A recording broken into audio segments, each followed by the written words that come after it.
고려의 사회와 사상에 대해서 이제 수업을 시작을 해보도록 하겠습니다. 우리가 정치에 관련된 부분은 우리 앞선 시간에 배운 내용 일부 하고, 그리고 또 다음 시간에 내용을 마무리 지을 테니까 온라인으로는 고려의 사회와 사상 파트를 먼저 하도록 하겠습니다. 자, 그러면 교재 보면서 시작을 하죠. 자, 고려의 신분 구조와 사회 모습이라고 되어 있습니다. 그래서 먼저 신분제가 어떻게 운영됐는지를 살펴보는 시간으로 할 건데요. 이제 실질적으로 운영되는 신분제와 그리고 이제 법적인 제도하고는 좀 다른 경우가 많죠. 그래서 대한민국이 과연 신분제 국가이냐라고 한다면 법적으로는 당연히 신분제 국가가 아니죠. 대한민국은 모든 국민이 평등하고 동등한 권한을 갖고 있다고 하지만 막상 그 역사적 관점에서 본다면 뭐 혼인을 한다던가 뭐 아니면은 뭐 의복이라던가 이런 여러 가지를 통해서 신분을 알아보는 그런 이제 옛날 방식을 적용시켜 보면 우리 사회에 신분제가 없다라고 얘기하는 게 그렇게 자신감이 없네요. 아무래도 실질적으로는 좀 다르게 보일 수 있으니까요. 자, 그래서 법적으로 살펴보면은 고려의 신분 사회는 양인이거나 아니면 천인이거나 이제 둘 중에 하나입니다. 그래서 양인은 법적으로는 관직에 진출할 수가 있습니다.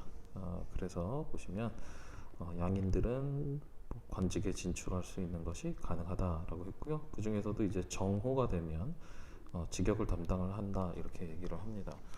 근데 이제 백정이라고 하는 게 우리 조선 시대에서는 소나 돼지 같은 것을 잡던 그런 천민들을 얘기하는 건데, 이때 여러 가지 역을 담당하는 사람들은 이제 각각의 정이 있고, 그 특별히 담당하는 역이 없는 사람들, 그러니까 일반인 뭐 이런 개념으로 특별히 맡은 일이 없는 정이다라고 해서 고려시대 백정이라는 칭호는 농민들에게 주어졌던 칭호입니다.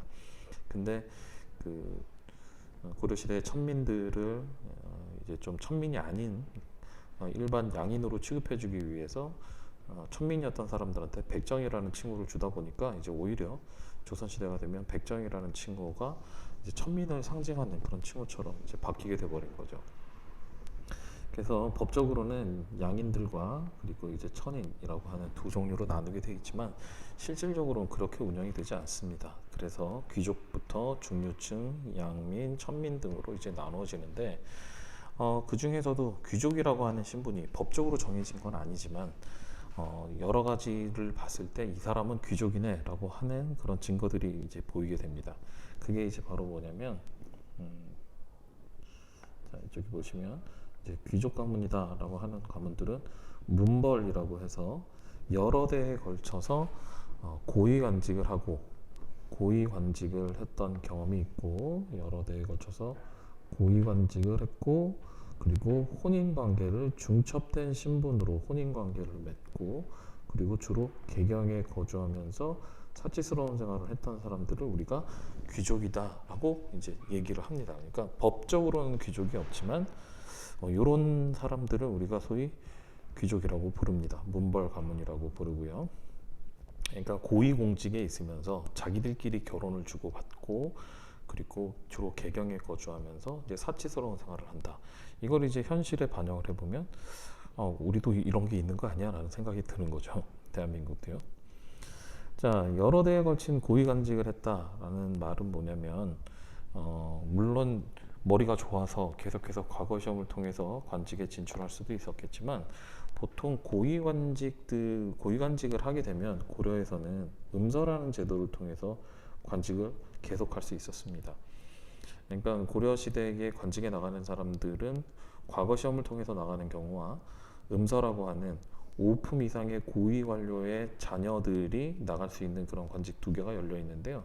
이 음서 혜택은 뭐 아무것도 없는 사람들이 볼 때는 되게 힘들었겠지만 조금 있는 집에서 봐서는 그렇게 어려운 조건이 아니었다고 합니다. 예를 들면 뭐 아버지 쪽으로 혹은 어머니 쪽으로 아니면 외할아버지 쪽으로 해서 그 중에 하나만 5품 이상으로 걸리면 관직으로 진출할 수 있었다고 하고요. 나중에 조선시대는 상황이 다르지만 고려시대에는 이렇게 음서로 관직에 나오는 게 그렇게 부끄러운 일이 아니었다고 합니다. 오히려 음서를 통해 관직을 나왔다는 말은 그만큼 주변 친척들 중에 고위 관직을 하고 있는 사람들이 많다는 뜻이고, 그러면 그 사람들의 이제 연줄을 이용해서 고위관직을 계속해서 하는 게 가능했다는 뜻이기 때문에 이런 문벌 가문인지 아닌지를 보려면 대를 이어서 고위관직을 하고 끼리끼리 이렇게 벼슬을 주고받는지를 살펴보면 저 사람은 고위관직을 계속하고 있으니까 귀족인가 보다 이렇게 되는 겁니다. 경제적으로는 그냥 보통의 평범한 사람들과는 다르죠. 이 사람들은 공음전이라고 하는 토지, 그리고 또 관직에 있으면서 전시과라고 하는 토지, 거기에 녹봉까지 받고 있고요. 그 중에서도 공음전 같은 경우에는 상속이 가능했기 때문에 토지와 노비를 상속을 받으면서 밑으로 대가 내려가면 내려갈수록 더욱더 많은 재산이 이제 쌓이게 됐던 겁니다. 물론 이렇게 해서 내려가던 가문들이 중간에 이렇게 몰락하기도 하고 새로운 가문이 진입을 하기도 합니다. 그래서 고려시대에 이렇게 귀족이라고 불리려면 적어도 한 3대 정도가 연속으로 고위관직에 진출하면서 이제 경제적으로 쌓으면 이제 주변에서 저 집은 우리 집안과 결혼할 만해 라고 하면서 이제 결혼을 하는 거죠. 그래서 우리 문벌귀족이라던가 나중에 권문세족이라던가 무신정권 당시의 모습을 살펴보면 그랬던 사람들끼리끼리 저 정도 집안이면 우리 집안과 결혼할 수 있어 라고 생각하는 집안들끼리 결혼을 통해서 서로의 신분을 상호 인증을 받는 거죠. 너는 우리 집과 결혼할 만한 능력을 가진 집, 반대로 이제 저쪽에 봐서는 우리가 그런 집, 이렇게 돼서 끼리끼리 문화를 만들면서 우리는 귀족이야 이렇게 불렀다는 거죠. 그래서 이제 처음에는 호족부터 시작을 합니다. 이제 호족에다가 이제 공신들, 개국 공신의 가문들부터 시작을 해서 그 다음에는 이제 과거 시험이라던가 고위관직을 통해서 관직에 올랐던 문벌 귀족들이 그 자리를 차지했고요. 그러다가 무신정변 이후에는 문벌 귀족들이 조금 없어진 건 아닙니다만 무신 정권자들을 중심으로 한 형태로 다시 짜여졌고, 그러다가 무신 정권이 무너지고 나면서는 원나라 간섭기 하에서 권문세족이라고 하는, 이게 자꾸 취소되는 이유를 모르겠네요. 자, 그래서 다시 권문세족이라고 하는 원나라하고 가까운 사람들 중에서 이제 권력을 가졌던 사람들, 이런 사람들이 이제 귀족 노릇을 하다가 이제 마지막이 되면은 관직에 새롭게 진출한 신진사대부들, 이런 사람들이 이제 귀족적인 그런 역할을 하기 시작을 합니다. 자, 이렇게 귀족적인 생활은 뭐 정리가 좀 됐고요. 그러니까 혼인관계, 고위관직, 그리고 이제 경제적인 걸 바탕으로 이제 서로 끼리끼리 했다는 얘기했고요. 그 다음에 이제 중류층인데, 이 사람들은 고위관직에 진출을 하지는 못하지만 행정 관료로서의 여러 가지 모습을 보여주던 사람들입니다. 그래서 이 사람들을 우리가 중류층이라고 부릅니다.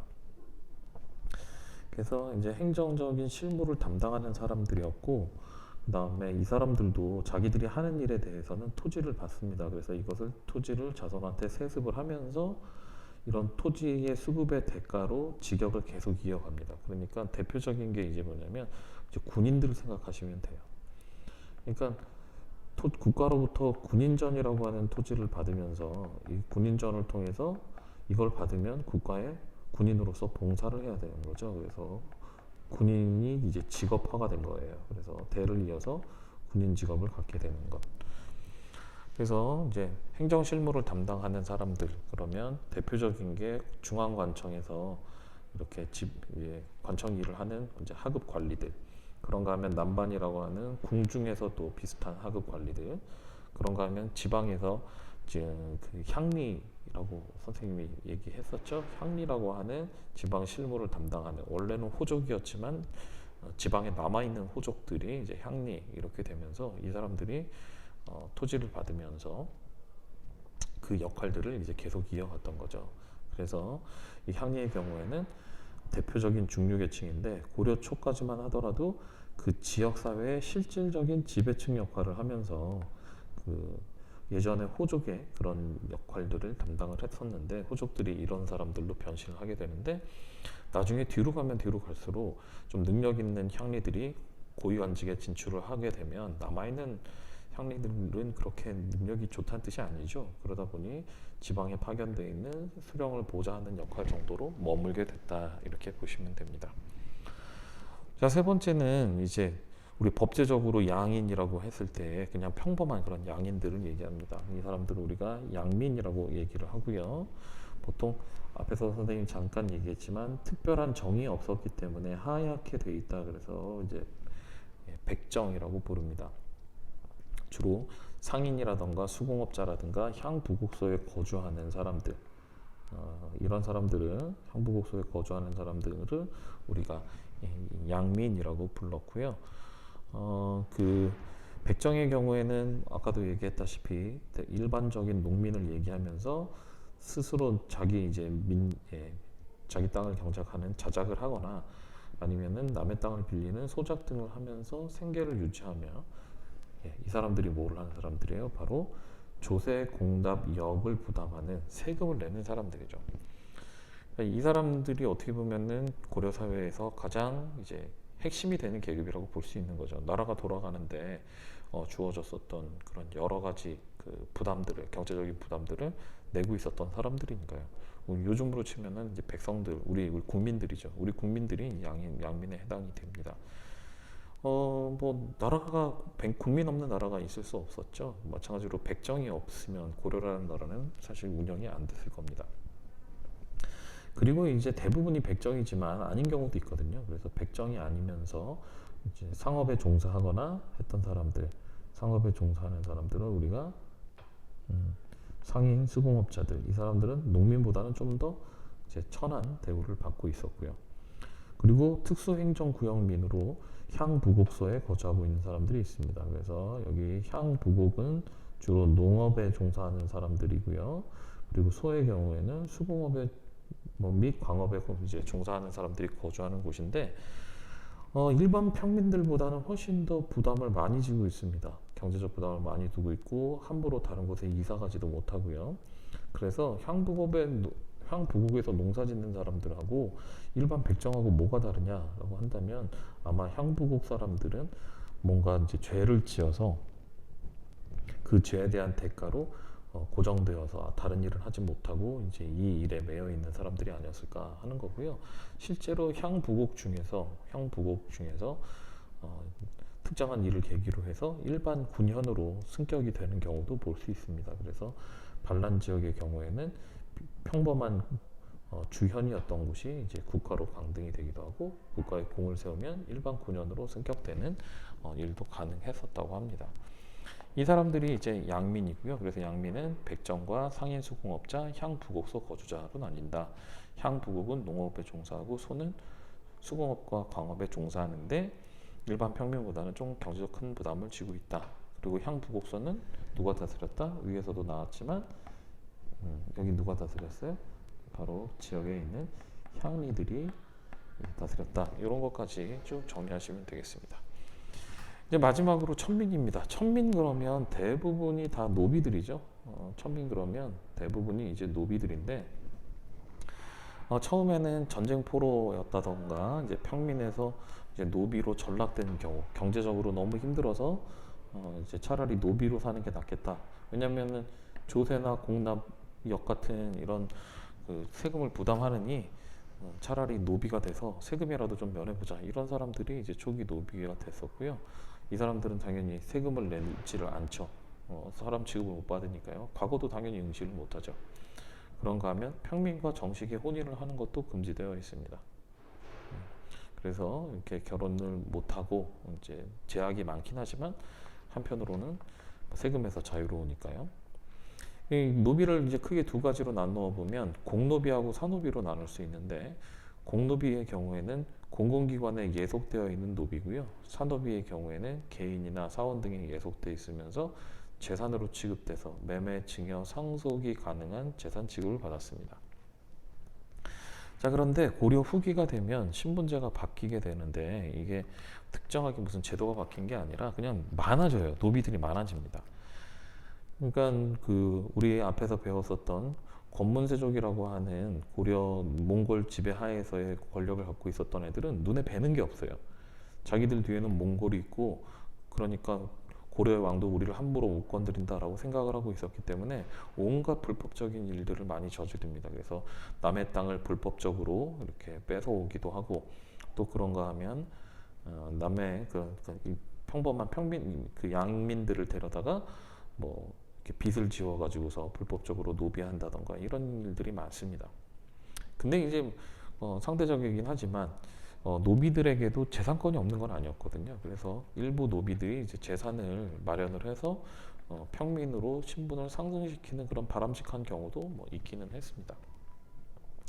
자, 밑에 이제 이제 정리해 놓은 걸 이제 다시 보시면, 자, 지배층은 이제 귀족이라던가 우리 앞에서 봤었죠. 이제 문벌 귀족이라던가 아니면 권문세족이라던가 뭐 무신들 이런 사람들이 이제 주로 사회 최고위층인 귀족이고, 중류층으로는 이제 남반서리, 향리, 하급 장교 같은 사람들이 이제 지배계층이라고 부를 수 있는 사람들이고요. 피지배계층에 들어가는 게 이제 농민들, 아까 얘기했던 백정들이라든가 상인 수공업자, 향, 부곡, 소에 살고 있는 사람들, 그리고 천민들이 피지배층입니다. 그리고 이제 천민들을 들여다보면 선생님이 국가 소유의 공노비와 개인 소유의 사노비가 있다는 것까지만 얘기 드렸는데요. 여기에서도 종류가 좀 나뉩니다. 그래서 국가의 노비 중에서 이게 이제 기준이 뭐냐면 거주를 어떻게 하고 있냐가 기준입니다. 여기서 보면 따로 살고 있죠. 따로 살죠. 보면 따로 살고 있다. 떨어져 살고 있다. 주인과 함께 안 산다. 밖에 산다. 그래서 한문으로 바깥쪽으로 할 때 외자에다가 거주한다 할 때 거자를 쓰죠. 그래서 외거노비라고 얘기를 합니다. 그래서 외거노비라고 하면 따로 살아요. 그러니까 공노비인데 따로 사는 사람들이 있고 사노비인데 따로 사는 사람들이 있습니다. 둘은 소유주만 다를 뿐이지 하는 건 비슷합니다. 그래서 1년치 몸값을 지불을 하고 밖에 나가서 따로 살고 있어요. 근데 이제 우리가 알고 있는 노비들은 대부분은 주인과 같이 살죠. 그래서 국가에 소유돼 가지고서 일을 한다 그래서 들어가서 역을 지고 있는 노비다 해서 입역노비라고 하고요. 관청이나 궁궐에서 노역을 하는 노비들입니다. 그리고 같이 살고 있으면서 솔거하고 있으면서 노비를 하는 거죠. 그래서 주인 집에서 일을 하면서 먹고 사는 노비가 있는데, 대체로 데리고 있는 노비들보다는 몸값을 받으면서 노비를 두는 게 관리하기도 편하고 여러모로 좀 낫거든요. 그래서 외거 노비가 더 많았다라고 이제 연구한 사람들이 이야기하고 있습니다. 자, 그러면 이제 조금 더 나가 볼까요? 이 다음 장으로 넘어가서, 자, 이 고려 시대의 가족의 특징이라든가 여성의 지위에 대해서 한번 살펴보겠습니다. 이게 확대하다가 보니까 옆으로 넘어가네요. 죄송합니다. 자, 그러면 보시죠. 자, 고려 시대의 가족과 여성의 지위 했는데요. 여성의 지위를 따로 뽑아서 얘기하고 있을 정도로 우리가 생각하는 옛날이라고 했던 개념하고 좀 달라요. 우리가 보통 옛날이라고 하면 뭘 떠올리냐면 주로 조선시대를 떠올리거든요. 조선시대 상투 틀고 갓 쓰고 이렇게 양반들이 햄하던 그런 시대를 떠오르는데, 여성들의 지위라던가 가족들 간의 그런 문화라던가 이런 걸 살펴보면 오히려 고려 이전, 고려 시대까지가 오히려 더 나았다라고 볼 수 있을 정도로 어떻게 보면 조선이 특이한 그런 국가 체제였다고 생각하시면 됩니다. 자, 고려의 가족 구성은 대체로 이제 소가족 구성이었다 그래요. 그래서 부부와 자녀로 구성되어 있는 게 보통이었습니다.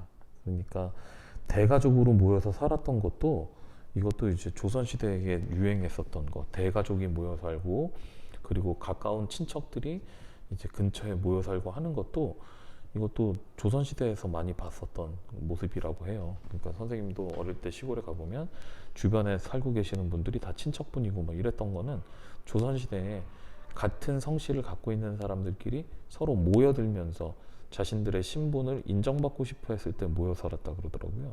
그래서 뭐 고려시대까지만 하더라도 그런 개념이 약했기 때문에 그냥 결혼을 한 부부와 이제 자녀가 결혼을 하면 독립을 해서 이제 부부를 이루고 거기서 이제 어린 자녀들이 태어나면 가족이 되는, 지금의 가족 형태하고 유사한 형태의 가족 구성을 갖고 있었답니다. 혼인은요, 대체로 일부 일처의 원칙을 지키고 있었습니다. 대체로라고 얘기를 했습니다, 선생님이. 자, 대체로 일부 일처의 원칙을 갖고 있었고요. 그리고 이걸 어기는 경우도 있기는 합니다. 근데 두 번을 결혼했다, 중혼을 한다고 하더라도, 중혼을 해도 두 번째 부인을 첩으로 대하지 않고 정식 혼인을 했을 경우에는 똑같이 첫 번째 부인과 똑같은 대우를 했다는 게 이제 조선시대하고는 차이점이죠. 조선시대는 무조건 일부 일처 원칙이었기 때문에 정식 혼인으로 결혼을 한 한 명을 뺀 나머지 부인들이 있다 하더라도 이 나머지 부인들은 모두 첩으로 취급을 해서 거기서 태어난 자식들은 제대로 된 대우를 못 받고 서자나 얼자라는 이름으로 불리며 차별을 받았거든요. 근데 고려시대에는 일부 일처 원칙이긴 한데 정식 혼인을 또 더해서 두 번째 부인이나 세 번째 부인이 공식적으로 있으면 거기서 태어난 자식들에 대해서는 그렇게 그 차별한다거나 하는 일들이 거의 없었습니다. 특히 이제 고려 후반에 이런 것들이 유행을 해가지고서 이성계 같은 경우에도 부인이 두 명이었거든요. 그래서 만약에 첫 번째 부인이 살아 있었으면 조선은 건국하자마자 중전이 두 명이 될 뻔했었어요. 근데 이제 이게 불행인지 다행인지 모르겠지만 이성계의 첫 번째 부인이 조선을 건국하기 전에 죽어버렸기 때문에 이제 중전은 한 명, 두 번째 부인이 이제 중전이 한 명이 되는 걸로 정리가 됐죠. 그리고 그 이후에는 계속 한 명입니다. 친척 또는 같은 성씨간의 결혼은 대체적으로 금지가 됩니다. 이게 유교의 영향이에요. 그래서 유교의 영향으로 같은 성을 갖고 있는 친척들끼리의 결혼이 금지되죠. 이게 이제 소위 얘기하는 이제 동성동본끼리 결혼 안 한다는 겁니다. 동성동본 결혼 금지인데 이게 불과 몇십 년 전까지만 해도 우리나라 대한민국에서도 동성동본인 경우에는 결혼을 못하게 했었습니다. 가족법에 따라서. 네. 선생님 기억으로는 90년대 말에서 2000년대 초로 넘어오면서 동성동본의 결혼이 허용이 되면서 결혼을 했지. 그 전에는 같은 동성동본끼리 뭐 예를 들면 김혜김 씨면 김혜김 씨하고 결혼을 못하고 뭐 전주희 씨면 전주희 씨끼리 결혼을 못하는 이런 일들이 많았죠. 그래서 서로 좋아하게 됐는데 알고 봤더니 같은 이 씨였더라, 전주희 씨였더라 이런 경우들이 꽤 있었습니다. 그러면 이제 결혼은 하고 싶은데 법적으로는 혼인신고가 안 되기 때문에 굉장히 난처했는데 이런 것 때문에 중간중간에 동성동본 결혼을 풀어주는 기간을 예외적으로 잠깐 두면 그때 이제 혼인신고도 하고 뭐 이렇게 했었다고 합니다. 이게 이제 유교의 영향으로 이렇게 됐는데 한편으로는 고려 초의 모습이라던가 이런 걸 살펴보면은 아예 왕실의 경우거나 이제 상류층의 경우에는 아주 가까운 친척끼리도 뭐 같은 성씨끼리도 혼인을 합니다. 저기 이제 이자겸의 난에 유명한 이자겸의 경우에는 이제 두 명의 왕에게 자기의 딸을 시집을 보냈는데 이 두 명의 왕이 아버지하고 아들 관계거든요. 그러다 보니까 이제 그 두 번째 왕의 경우에는 자기 이모하고 결혼을 해야 하는 상황이 돼버린 거죠. 이런 일들이 왕실에서는 흔히 벌어졌다고 합니다. 특히 건국 초기 왕건의 핏줄을 이어받은 가족들끼리만 결혼하는 문화가 마치 이제 신라 시대의 골품잔에서 진골들끼리 결혼하는 것처럼 왕건의 핏줄을 이어받은 사람들끼리 이제 서로 결혼하는 모습들이 보이는데 이런 부분들이 나중에 유교의 영향으로 이제 많이 없어졌다 이렇게 생각하시면 됩니다. 보통 혼인은 남녀가 모두 20살 전후에, 남자는 이제 20살 전후에 그리고 여자는 15세에서 18세 전후에 결혼을 했고요.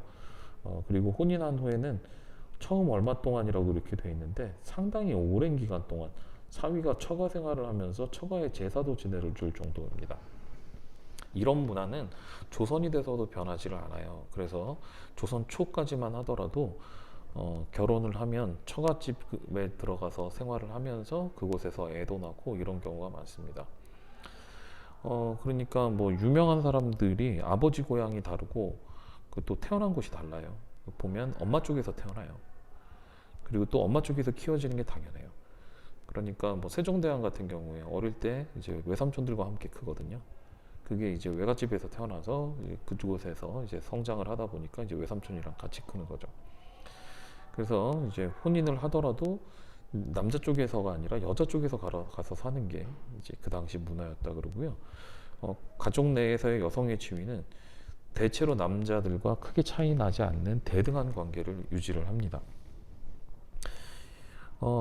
선생님이 아까 이제 동성동본 결혼 금지 얘기하면서도 얘기했지만 조선시대에서 내려왔었던 이제 여러 가지 풍습들이 대한민국의 법에도 적용이 돼서 여자라면 상속을 받는데 제한을 많이 받았어요.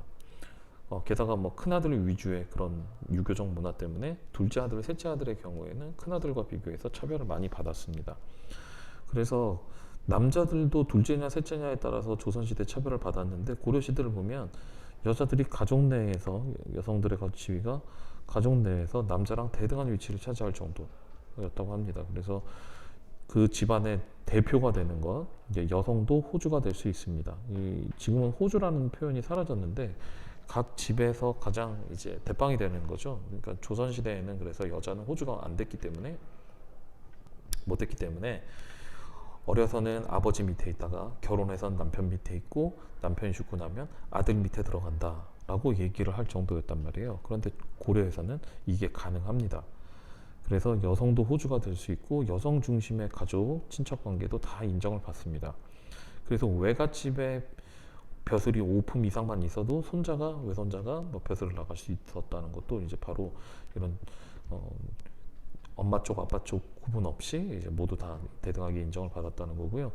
재산도 남편과의 별도 재산 소유가 가능합니다. 그러니까 여자들이 이제 결혼을 하고 나서 재산을 갖고 왔을 때 남자와 별도로 계산을 해서 했고요. 이런 재산은 자녀에게 또 별도로 상속도 가능했다고 합니다. 그런가 하면 이혼하고 재혼도 합니다. 이혼과 재혼도 했고요. 재혼을 해서 이제 살고 있었던 남편이 왕이 돼 버리는 바람에 왕후가 재혼해서 왕이 된 사람도 있습니다. 그러니까 우리가 지금까지 옛날에는 이런 게 안 되지 않았을까라고 생각했었던 것들이 대부분 다 됩니다. 그리고 지금 이제 여기에서 상속 얘기가 없는데 상속의 경우에는 남녀 구분 없이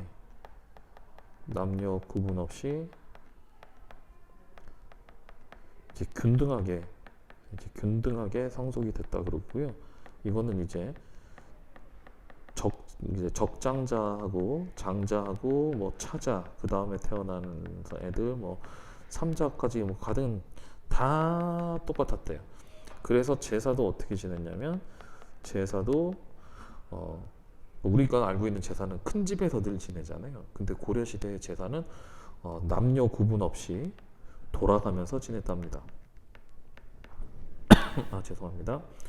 그러니까 우리 조선시대의 그 상속을 큰아들한테 다 몰아준 이유는 그 큰아들이 제사를 지내기 때문이었거든요.